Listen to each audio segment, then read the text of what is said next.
The Omega Code is a 1999 apocalyptic thriller film directed by Rob Marcarelli, written by Stephen Blinn and Hollis Barton, and starring Casper Van Dien, Michael York, Catherine Oxenberg, and Michael Ironside. The premillennialist plot revolves around a plan by the Antichrist, York, to take over the world using information hidden in the titular Bible code. The independently produced film was financed and distributed by the Trinity Broadcasting Network, whose head, televangelist Paul Crouch, wrote a novelization of the film's screenplay. The film received a limited theatrical release in the United States on October 15, 1999, grossing $12 million against a $7.2 million budget, before being released on home video by Good Times Entertainment. In 2001, the film had a sequel entitled Megiddo, The Omega Code 2, which serves partly as a prequel as well as an alternate retelling of the first film's eschatological plot. While it had a significantly larger budget than the original, it was less enthusiastically received, and was ultimately less popular. In Jerusalem, a rabbi named Oxenberg is using software he designed to decode 70 eschatological prophecies hidden within the Torah. Oxenberg has handwritten each one in a journal, to be entered into the program for deciphering. The program deciphers a prophecy which says that he is about to die. Immediately, he tears the page containing the final code from his journal, hiding it in his shirt pocket. He is then shot and killed by an assassin, who takes his journal and the optical disc containing the decoding program. After the assassin leaves, two mysterious men, later revealed to be two prophets, retrieve the journal page Oxenberg had hidden. Television reporter and talk show host Cassandra Barris, Catherine Oxenberg, introduces Dr. Gillian Lane, Casper Van Dien, as her show's guest. Lane is a popular author and charismatic motivational speaker who explains that codes hidden in the Old Testament describe events past, present, and future. He sees no contradiction between this belief and his dismissal of religious faith.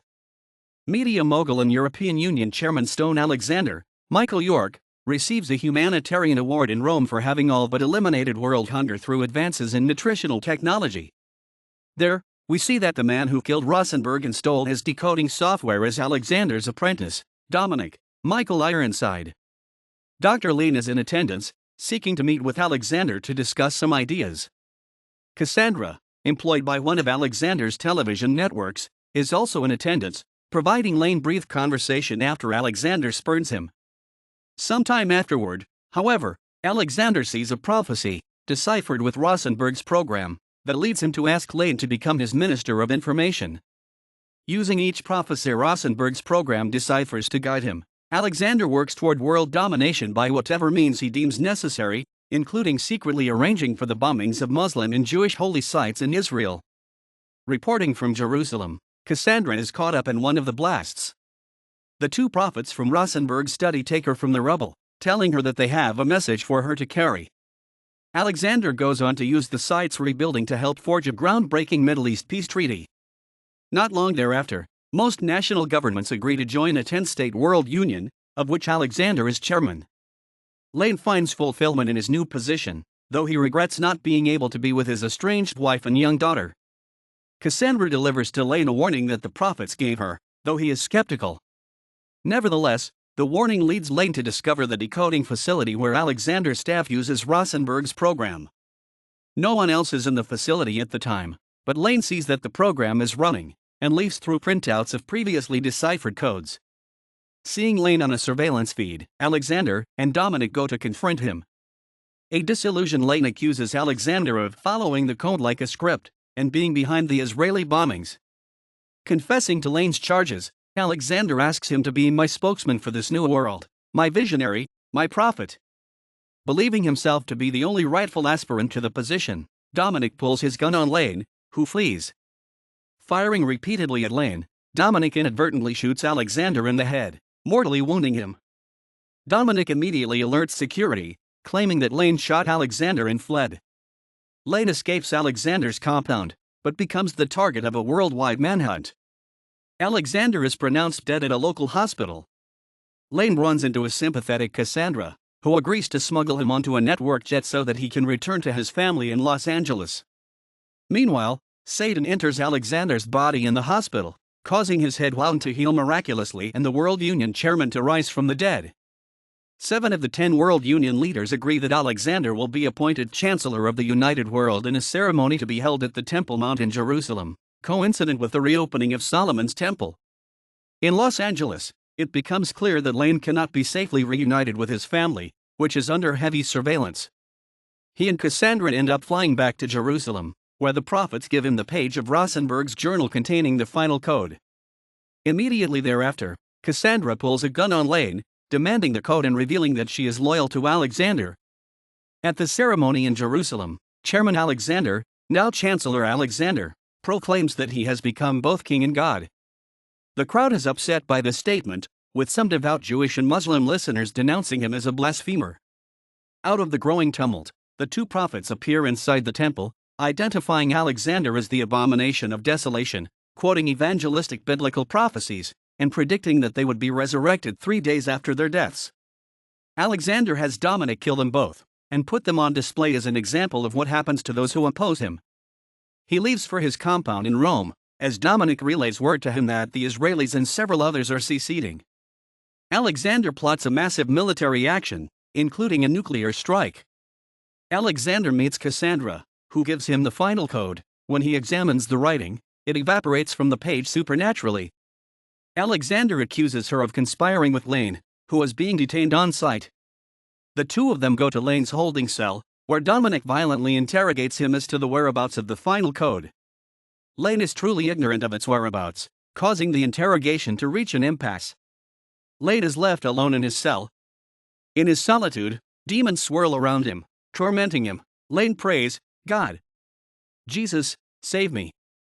Immediately, the demons are scattered, Lane's cell door opens, and he exits. Meanwhile, the two prophets are resurrected.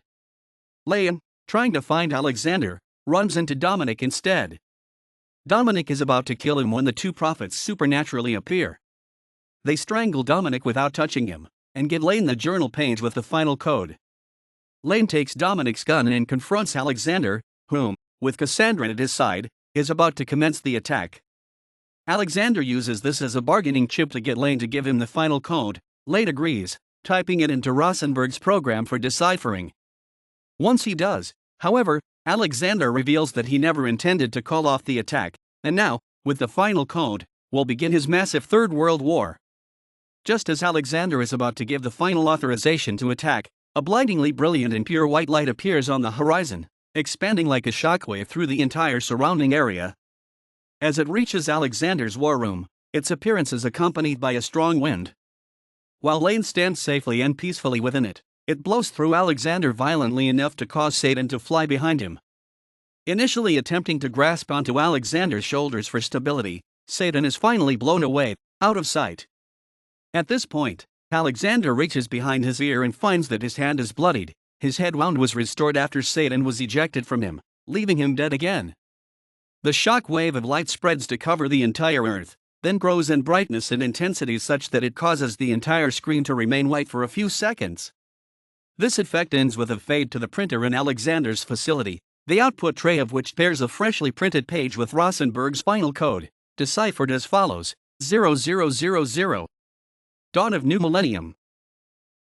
The film was produced by Code Productions in conjunction with Eclipse Catering, TBN's Generate Zion Entertainment and TBN Films. It was first aired on Trinity Broadcasting Network in 1999, and then distributed by the now bankrupt Good Times Home Video Corporation to both VHS and DVD formats in 2000, and released over the internet in 2002. Other distributors: Higher Dreams, 1999, Spain, theatrical. Providence Entertainment, 1999, USA, theatrical. Ad Entertainment, 2000, Japan, on video. Eagle Entertainment, 2001, Australia, theatrical. Argentina Video Home, Argentina, video. California Home Video, Brazil, VHS only. Dutch Filmworks, DFW, 2001, Netherlands only on DVD. Good Times Home Video, 2000, 2002, USA, only on DVD. Loris Entertainment, 2001, Netherlands, VHS. RTL Entertainment, 2003, Netherlands, TV. RTL 5, broadcast premiere. The prophet's public denunciation of Alexander as the Antichrist, their immediate death at the hands of his primary enforcer, and subsequent resurrection from the dead, are drawn from A Short Tale of the Antichrist by Russian Orthodox theologian and philosopher Vladimir Solovyov. In Solovyov's depiction, however, they are instead the three leaders of the world's remaining Roman Catholics, Eastern Orthodox, and conservative Protestants. The film received mostly negative reviews. Rotten Tomatoes gives the Omega Code a rating of 8%, based on reviews from 25 critics, as well as an average grade of 14/100 from Metacritic, based on 9 critic reviews. Joe Layton, writing in Variety, describes the movie as laughably simplistic and confoundingly muddled. Chris Willman of Entertainment Weekly wrote that the film gives Great Tribulation new meaning, and gave the film an overall grade D-. Marian Johansson called Casper Van Dien's acting shockingly incompetent.